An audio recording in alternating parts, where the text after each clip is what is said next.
Assalamualaikum warahmatullahi wabarakatuh. Waalaikumsalam. Alhamdulillah wassalatu alihi wa sahbihi wa man wala. Amma ba'du.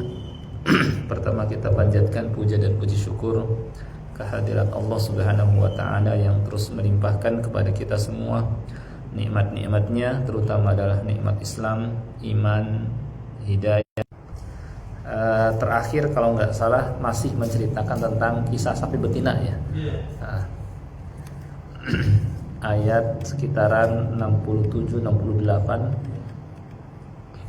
ya. Saya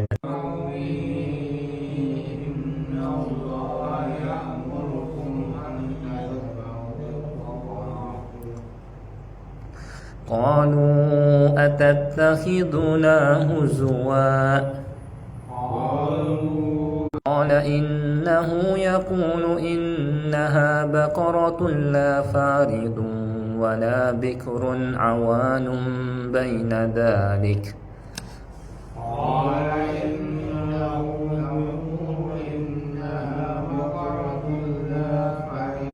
قال إنه يقول إنها بقرة صفراء فاقع لونها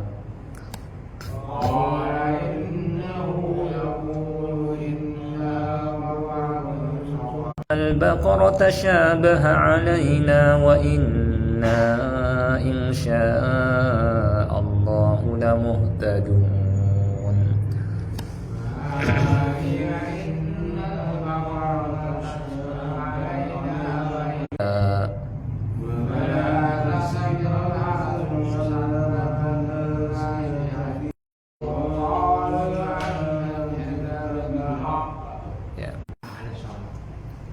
terjadi pembunuhan ya di tengah-tengah Bani Israel ya, terhadap seorang ponakan. Ceritanya keponakannya ingin mewarisi harta pamannya. Ya, karena lama nunggu meninggal baru dapat warisan, nggak sabar. Maka dibunuhnya ada di depan rumahnya itu bahwa dia pembunuhnya. Tentu karena dia nggak merasa membunuh orang yang di depan rumahnya ada mayit ini, dia menolak, ya, tidak menerima. Terjadilah bantah-bantah siapa pembunuh dengan diperintahkan menyembelih seekor sapi betina. Apa hubungannya? Ya mereka nganggap, maka kata mereka, apakah engkau hendak ngolok-ngolok kami? Ya, maka Nabi Musa alaihissalam menjawab, a'udzu billahi mana nih? Ini sudah.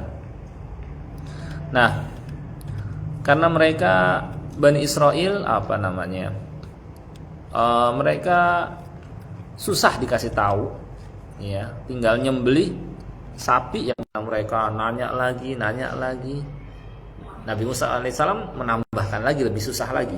Kata Nabi Musa, innaha baqaratul la faridu wala bikrun awanun baina dzalik. Allah berfirman bahwa sapi betina itu pokoknya sapi betina. Tambahin lagi tidak gimana. Padahal yang mana aja sapi, mau warna putih kah, mau warna campuran kah dengan hitam, iya gitu, atau warna agak coklat misalnya, gitu ya. Tapi mereka nyusahin diri lagi. Warnanya kayak gimana? Maka Nabi Musa alaihissalam mengatakan, sapi gitu kok ada sapi begini ya, gitu. Menurut Wahab bin Munabbih, jika engkau melihat kulitnya, niscaya engkau akan terbayang. Niscaya akan terbayang oleh buah sinar matahari, seakan-akan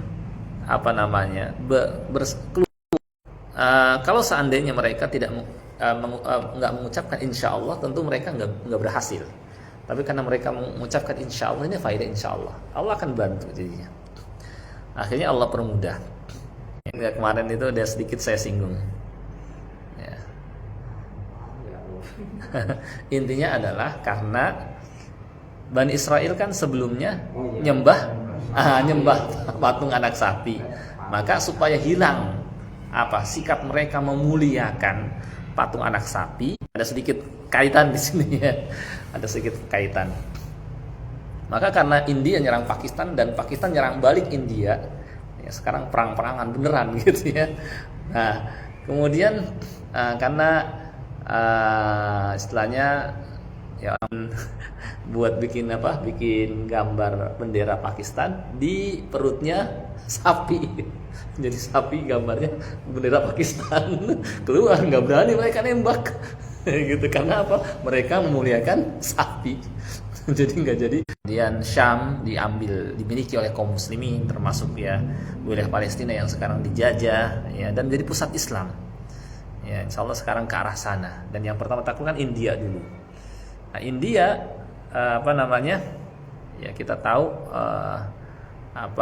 kenapa yang disuruh disembelih sapi, enggak binatang yang lain, supaya hilang rasa penyembahan, pengagungan mereka terhadap sapi gitu ya. Nah, mereka nyusahin diri. Nah, ini sifat Bani Israel ya. Tidak pernah dipakai buat membajak tanah. Wala taskil hartha, dan juga tidak dipakai untuk mengairi tanaman.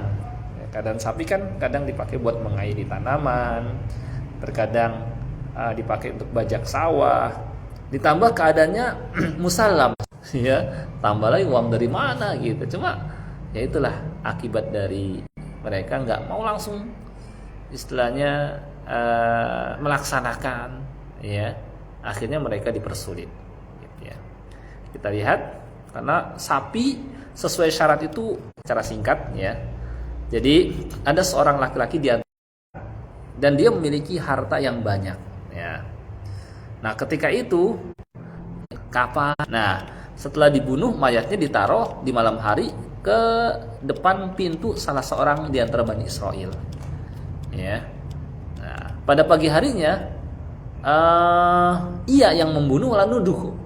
Jadi kemarin apa kita sampaikan, maling teriak maling gitu, dia yang bunuh, dia nuduh juga orang yang di depan yang sesampainya di hadapan Nabi Musa alaihissalam, Nabi Musa langsung mengatakan, sungguhnya Allah memerintahkan kamu menyembelih seekor sapi betina.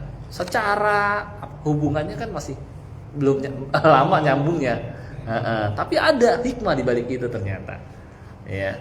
Hingga tidak bertanya lagi, tentu sapi mudah mereka dapatkan, yang penting betina, enggak jantan ya, mau tua mau muda, kecil besar enggak ada mas. Tapi mereka nyusahkan diri, akhirnya mereka dipersulit ya.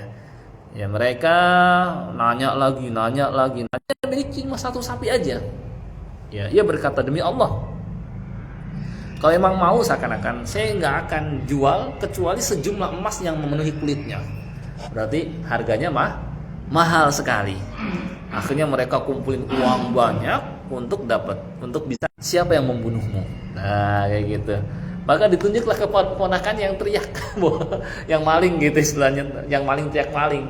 Ini nih yang bunuh saya. Wah ternyata nuduh orang lain padahal dia pelakunya. Nah zaman sekarang kayak gitu ya. Jadi maling supaya nggak kena ya.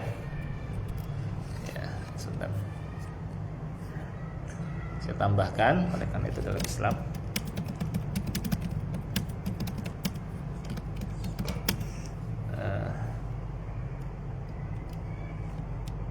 dalam ilmu waris Islam. Nah ini pelajaran yang dapat kita ambil. Baik, dari ayat-ayat tadi kita dapat menarik banyak pelajaran seperti di bawah ini ya. Pertama, sikap Bani Israel yang jahil dan akhlak mereka yang buruk ya, disebutkan terkadang ya setelah kita mengkaji lebih lanjut barulah kita memahami. Ya kayak contoh lah misalnya, baru zaman sekarang diketahui kalau terkena jilatan anjing itu kan bersihnya dengan ya tanah dan air. Teliti ya, ketika terkena jilatan anjing ini apakah bisa dibersihkan apa semacam bakteri atau apa namanya oleh oleh sabun atau dipersulit. Jadi ngikutin Bani Israel kalau seperti itu. Ya, saya rapiin dulu ini. Kemudian yang ketiga juga manfaat mengucapkan insya Allah. Karena jika sekiranya mereka tidak mengucapkan kalimat ini, kemudian Nabi Isa pun hendak mereka bunuh, cuma keburu Allah angkat kayak gitu. Berarti kan mereka udah keterlaluan. Seorang yang datang ingin mengeluarkan manusia dari kesesatan, ingin membahagiakan mereka, tapi dibalas